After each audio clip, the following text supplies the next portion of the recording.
of April 4, 2017, Syrian President Bashar al-Assad, on the verge of a military victory against the terrorist insurgency in his country and on the eve of peace talks that would secure his position as president, decided to use chemical weapons he didn't have against a target of no military significance in front of as many cameras as possible to cross the one red line that would ensure his own government's downfall. Soon after, the Academy Award-winning White Helmets, noted for their Oscar-worthy performances, persistent proximity to al-Qaeda, and financial dependence on US aid, bravely risked their lives, handling Syrian victims barehanded against every protocol in the book. Without presenting a shred of evidence, President Donald Trump boldly launched a military strike against Syria Airfield because national security interest, promising to help the beautiful babies. Offer does not apply to babies in Gaza, Yemen, Pakistan, or basically anywhere else. That military strike, a volley of 59 Tomahawk land attack missiles of which 23 actually made it to the target, failed to take out a single runway or even keep the airbase from operating for even 24 hours, but was a complete success for ExxonMobil, Raytheon, and Donald Trump. No one could question the wisdom of striking Syria, except Donald Trump, and no one could oppose such a move, except Russia.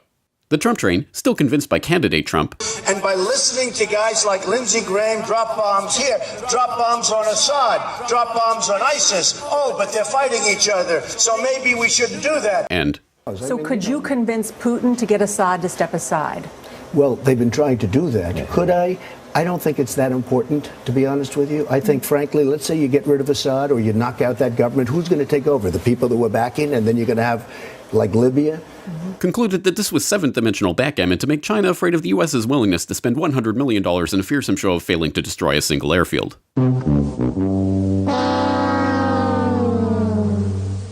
Throughout the world, people rejoice as a horrible secular regime in the Middle East is replaced by yet another peace-loving band of ragtag human rights campaigners and child beheaders motivated by a desire to subdue the armies of Rome in an apocalyptic confrontation in Dabiq.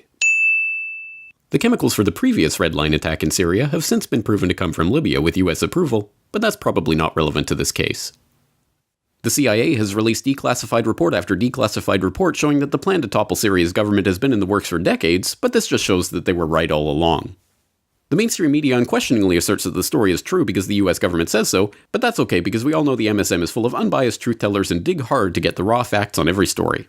We see these beautiful pictures at night from the decks of these two U.S. Navy vessels in the eastern Mediterranean. I am tempted to quote the great Leonard Cohen, I'm guided by the beauty of our weapons, and they are beautiful pictures. Even members of Congress think the story is a load of hogwash, but that's okay because they're probably crazy.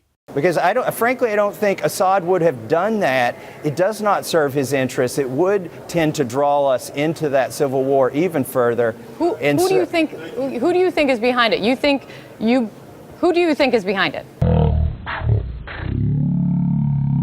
Meanwhile, the White House has released a report on its intelligence about the chemical attack that refutes its own version of the story, but that's okay because when has the White House ever lied people into war? This man doesn't exist, and if you think he does, you're an enemy of humanity who should apologize for having been born. Likewise, him, her, him, and him. And him and her. This is the 100% true story of the Syria strikes, and if you support sites like the Corporate Report that question it in any way, you are a moonbeam, fake news, tyrant-loving, hippie-pinko Russian agent and should commit ritual suicide immediately.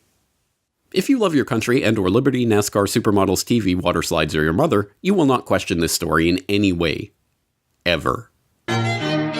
This message has been brought to you by the Friends of the Brookings Institute, Raytheon, Genie Oil, Oded Yunon, ICIASIS, and the New York Times.